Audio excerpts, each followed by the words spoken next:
It's the time for the package from China. Let's go.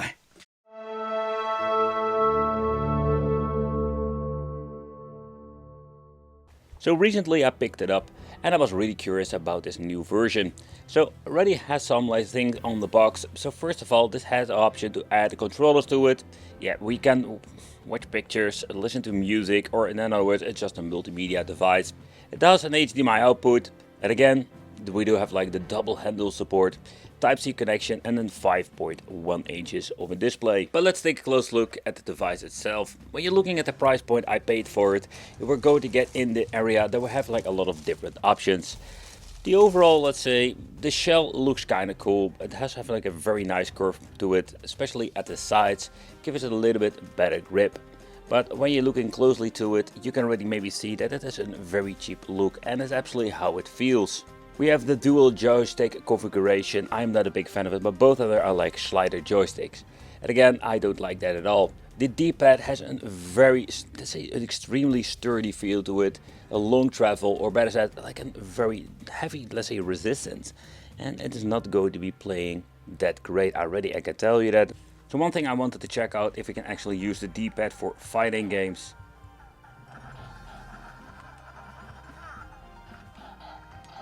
But I was afraid of this, because the inputs of the D-pad are absolutely horrible. Over here we have a volume control, there are just micro switches. So at the side we're going to get ourselves the ABXY, and of course already mentioned the slider joystick. It's kind of interesting, it's sliding, but it is also tilting a little bit, so this is not going to be very comfortable. And then of course we have the sliders, select the start, there are also micro switches. Alright, so the first thing I'm going to do is remove the plastic over here. That's something I do not always remove.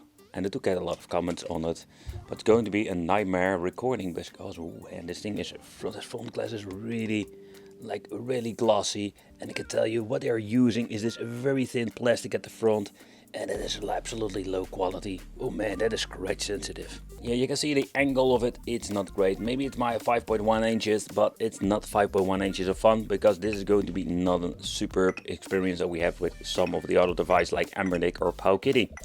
The menu is straightforward. What you're going to get in here is a separate page where all the emulators can be found. All the way up to PlayStation. I'm just going to be honest, like the input. You can see doing some weird stuff over here. Like what the hell? That's weird. But okay, so we have like the download folder. Then we're having over here all the other stuff like video, music, and etc. At the back we're going to find ourselves the speaker, or at least one speaker, but I so far as I can heard of. Unfortunate, yeah, that's the thing they're mostly doing, but later on we're going to open it up and see what we're actually going to get in the inside. What can we find in the settings? Language. Let's take a close look at this. We don't have like a lot of options. Is it so? Yeah, absolutely. Okay, I just want to double check. The date and time, display settings. So let's check the backlight. Time has been set to 15 seconds. Okay. Advanced information. We can put in the owner. Firmware version. Seems to be this on an older version because it has been set to 1212. Yeah, 2012 or. Yeah, no, it's not saying that. I have a Braveheart over here.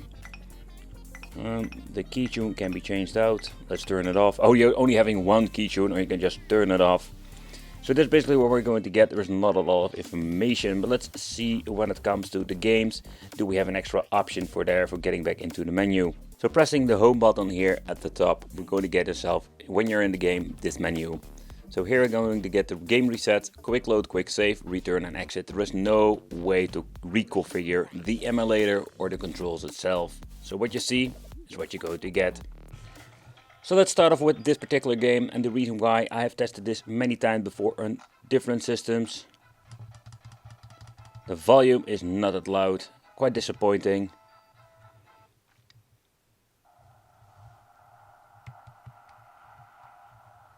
Oh man, this analog stick is so horrible. The D-pad is way better. Alright, there we go. I have no idea how they configured everything. Alright, there we go.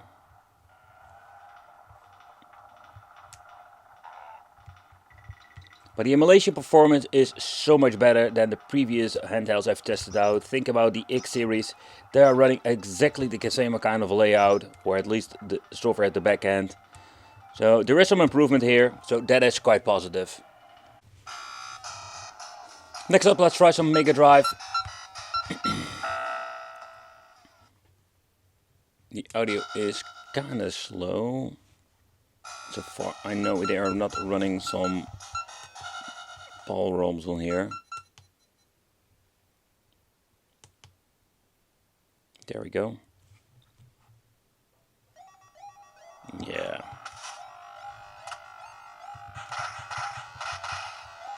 Let's actually play the game, but it runs really slow. That's unfortunate, to be honest.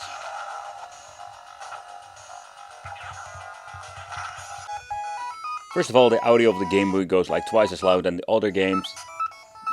But yeah, because we don't have any option to change out the aspect ratio, it looks absolutely horrible. It's completely stretched out. Oh, there we go.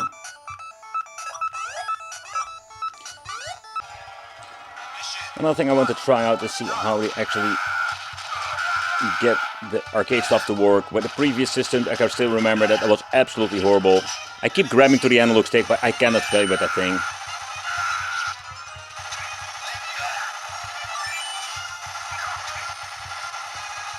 The response to the D-pad is not bad at all.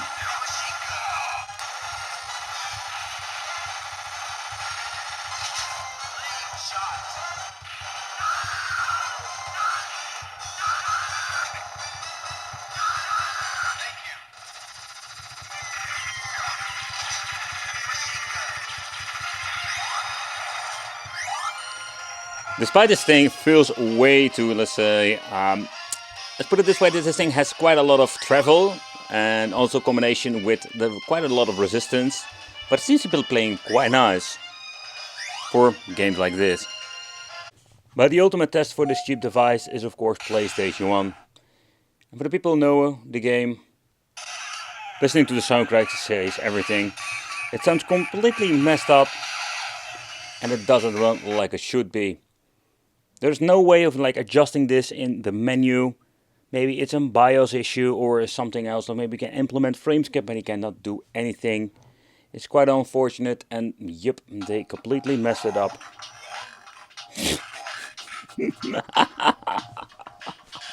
That sounds so hilarious. Run. But I was quite surprised to see that the HDMI Works plug and play. I have seen many of these cheaper devices and most of them needs to be, let's say, mess around with the menu or you need to reboot, but this time it seems to be a plug and play solution. But what is even more cooler, they can make a hybrid device with this. Plug in controllers and just use it actually like a game system. I personally love this idea. So what we're going to get with the optional controllers is just your typical PlayStation 2 fake controllers.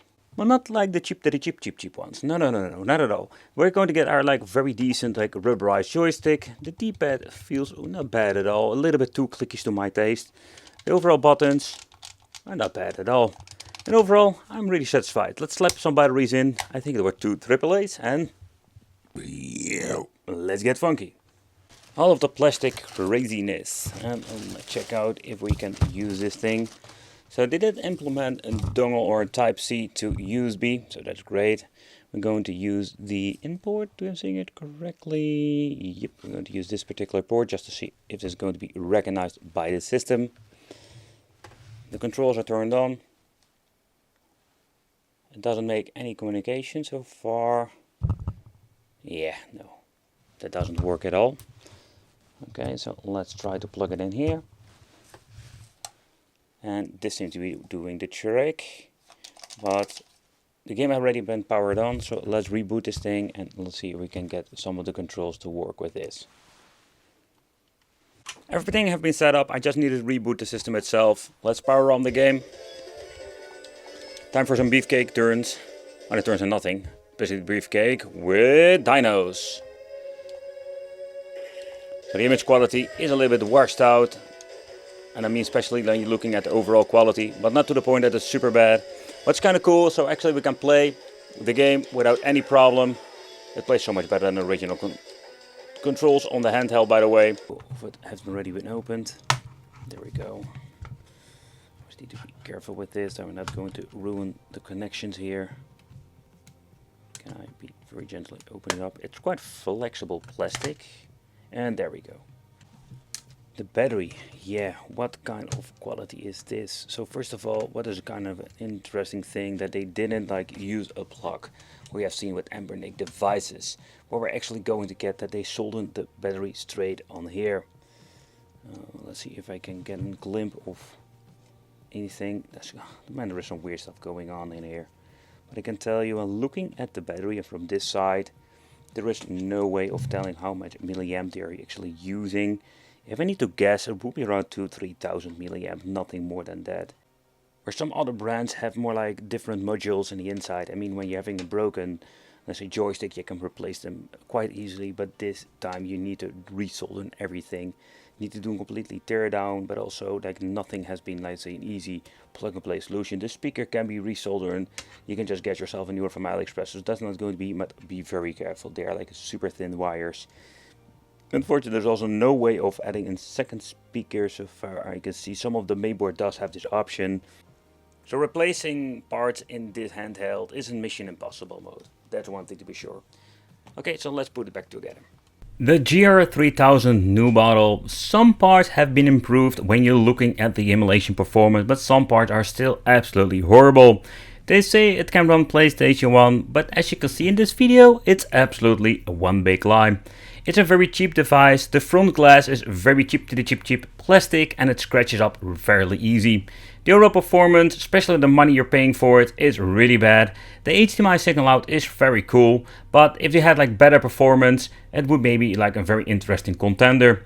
For now, I want to thank you all for watching. Let me know in the comments what you think of this and it would be great to see you in the next video.